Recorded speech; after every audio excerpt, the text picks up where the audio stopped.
I'm going to preview the 2023 Division I men's basketball NCAA championship game between the 4 seed UConn and the 5 seed San Diego State. I knew UConn could get this far, but San Diego State, no. So, the game will be played tomorrow at 8:20 p.m. Central Time on CBS, and currently UConn is favored by 7 points. If you would have told me this was going to be the title game, you're kidding yourself before the NCAA tournament started. But I'm going to go over the team's records and first. San Diego State is 32-6. They won the Mountain West Conference regular season and the tournament championship, while UConn finished fourth in the Big East, and they did not win the Big East tournament either. So, and they're 30-8, but all 8 those losses were just in the Big East alone.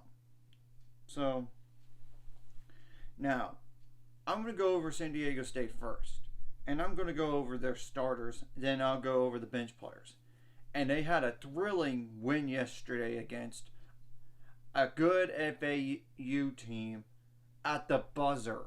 If you need to see that game again at the very end. Wow.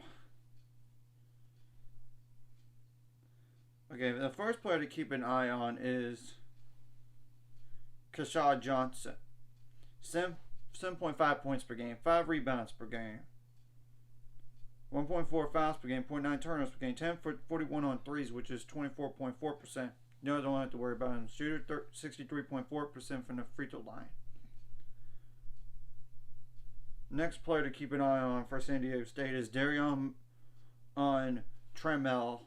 9.7 points per game, 2.4 rebounds per game, 3 assists per game, 1.3 steals per game, 0.5 fouls per game, 1.6 turnovers per game, 31.4% from the 3-point line, 3.5% from the free throw line.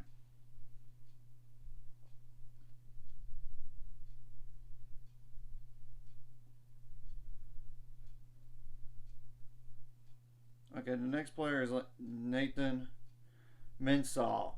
6.1 points per game, 5.9 rebounds per game, 1.7 blocks per game, 0.6 steals per game, 2 fouls per game, 1 turnover per game, 1 for 2 on threes. Don't have to worry about him. Shooter 65.2% from the free throw line.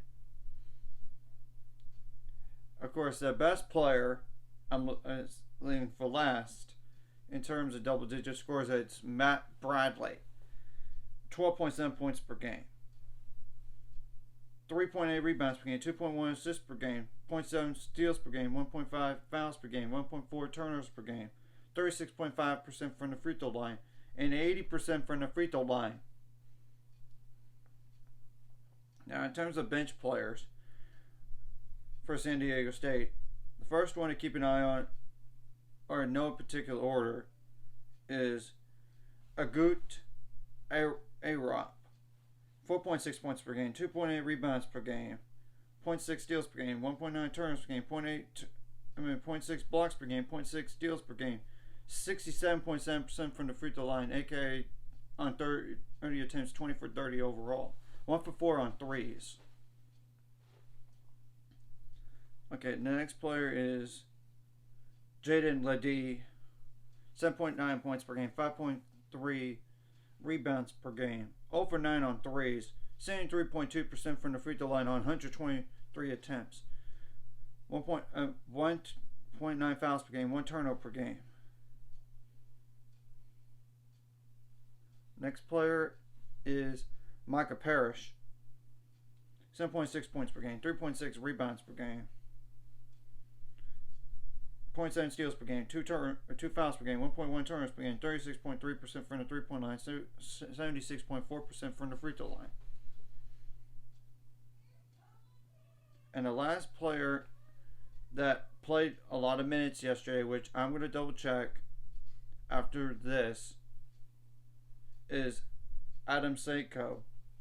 5.9 points per game, 0.9 fouls per game, 0.7 turnovers per game, 53 for 115 on threes, which is 46.1%. 78.1% from the free throw line on 32 attempts. So, I'm pretty sure there's no injuries on San Diego State, but I'm going to double check that right now. This is according to covers.com, and go to the basketball injuries.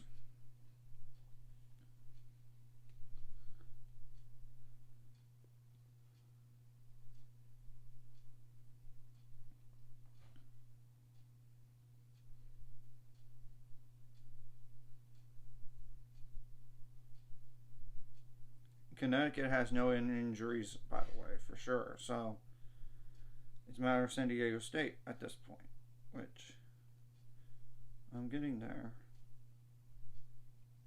I apologize.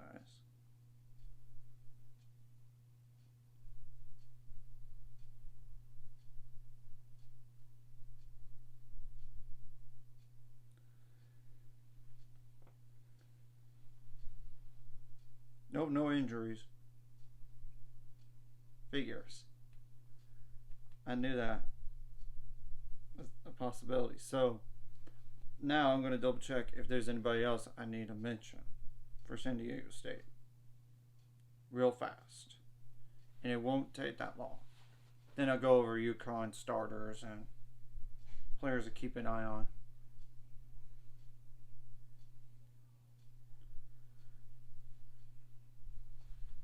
as well as the bench players, because those are important, especially when there's foul trouble, or just give a breather. I mean, it's valuable to have bench points, and in order to make deep runs, you gotta have a good bench. Besides defense and offense, or good enough offense. And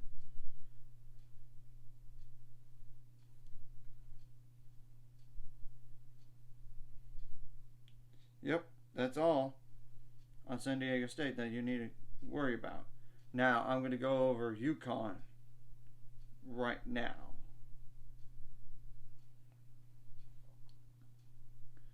In terms of starters, it's in no particular order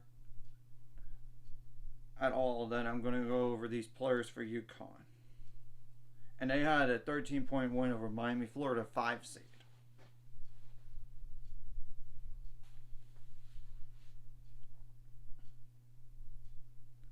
First player to keep an eye on is Alex Caravan. 9.4 points per game, 4.5 rebounds per game, 0.7 blocks per game, 0.6 steals per game, 2.4 fouls per game, 1.2 turnovers per game, 40.4% from the 3-point line, 81.8% from the free throw line. Okay, next player is Adama Sanago. 17.2 points per game, 7.6 rebounds per game, 0.8 blocks per game, 0.7 steals per game, 2.7 fouls per game, 2 turnovers per game, 36.5% from the 3-point line, 75.8% from the free throw line.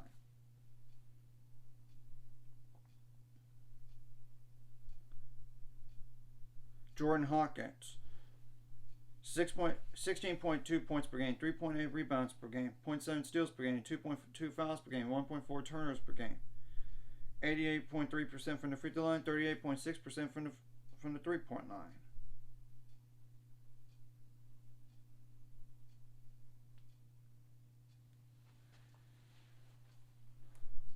Tristan Newton is the next player to keep an eye on. 9.8 points per game, 4.3 rebounds per game, 4.7 steals per game.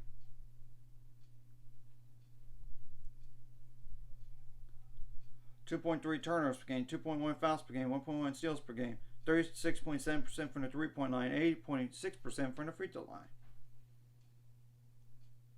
And the last player to keep an eye on is Andre Jackson Jr. 6.8 points per game, for 6.3 rebounds per game, 4.7 assists per game, 1.1 steals per game, 2.8 fouls per game, 2 turnovers per game, 28.4% from the 3-point line, 65.2% from the free throw line on 46 attempts. Now, in terms of bench players, I'm going to go over first the players that they play the most. Then I'll go to 1-minute players or 3-minute players.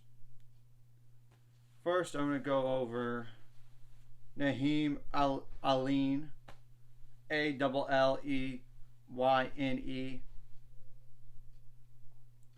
5.1 points per game, 1.4 fouls per game, 2.7 turnovers per game, 86.2% from the free throw line on 29 attempts, and 31.4% from the 3-point line on 102 attempts. That's first.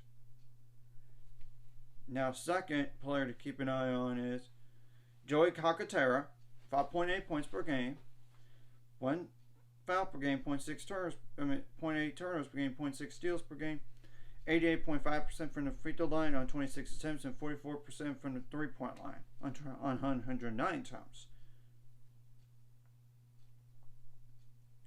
And the last player that played a lot of minutes yesterday was Donovan Clingan, 7 points per game, 5.7 rebounds per game, 1.8 blocks per game, 1.8 fouls per game, 1 turnover per game, 0 for 1 on threes, 51.7% from the free throw line on 87 attempts. So he's your hack a Shaq guy if you need to do one.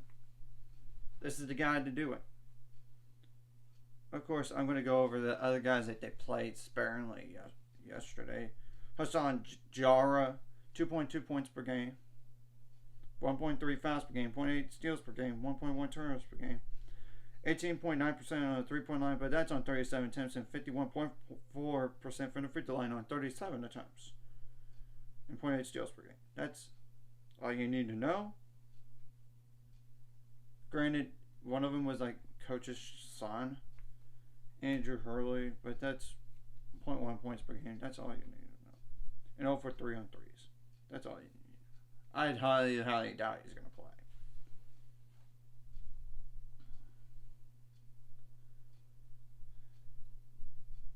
Same thing goes for Apostolos Rumo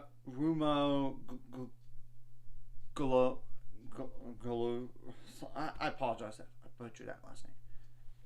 Roumogloou. I highly doubt he's going to even play. 0.3 points per game, 2 for 3 on free throws, 0 for 2 on threes, so don't have to worry about him. I would say you don't have to worry about him. In theory, same thing goes for Richie Springs, to be honest. 0.8 points per game. 3 for 5 on free throw line, that's it. That's just the main numbers. And same thing goes for Samson Johnson, 1 point per game. I highly doubt he's going to even play. 0 for 2 on threes, 3 for 3 on free throws. So, yeah, that's covering all the guys that have played. Well, obviously, you need to limit your foul trouble as much as possible for both of these teams. Here, it's the truth.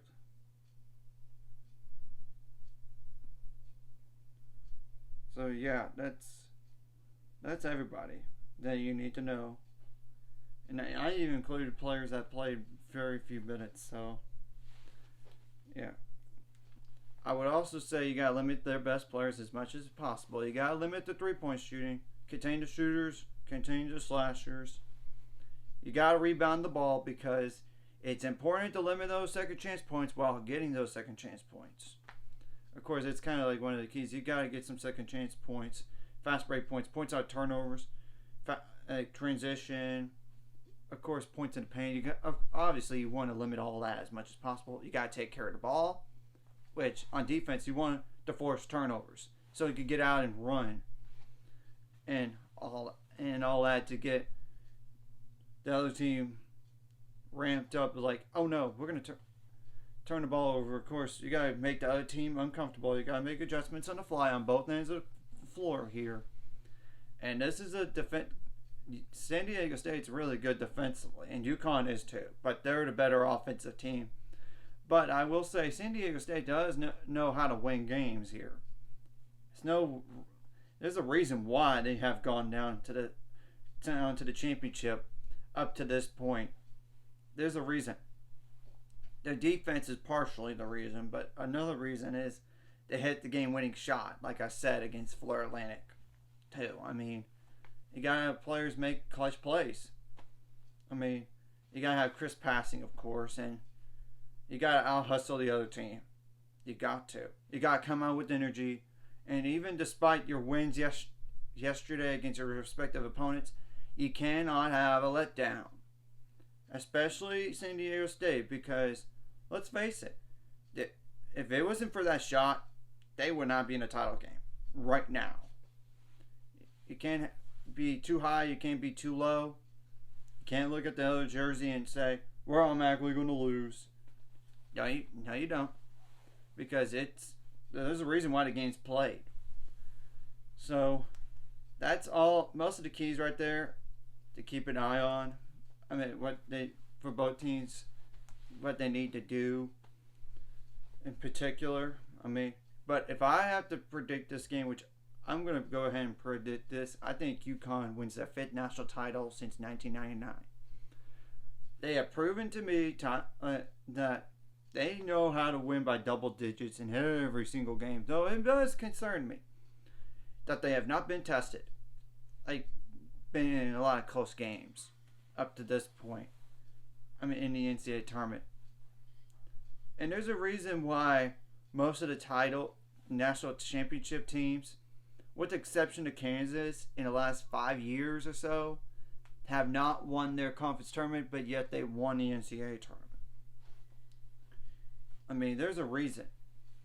It's extra games, for one, and two, it's hard to win both. It really is. I mean, first of all, you got to play more games, like I said. And of course, who would ever thought that San Diego State was going to... They made it further than any Mountain West school in history. But I just think UConn's offense is going to be too much to contain. I mean, I would give a little advantage to UConn in terms of height. But I know San Diego State can match them up. Of course, you got to be physical. Both these teams need to be physical to each other. And, of course, don't commit stupid fouls like a foul on a jump shot or a three-point shot. If you're going to touch foul somebody on a layup, make sure they don't make it. Because if you just touch foul and say, and one, and they make it anyway, it's like, why commit the foul? Just let it go. I mean, of course, you need to stay composed and don't pick up stupid technical fouls, because that's the last thing you need to do in a game like this, is to hurt your team in that negative way. And the same thing goes for the coaches, unless you're there to just fire your team up. But you got to stay composed too. So it's going to be an interesting game. And like I said, this game is tomorrow at 8:20 p.m. Central Time on CBS. So anyways, if you like this content, like and subscribe, and see you guys later. 5 subscribers, we're on the road to it. Let's go.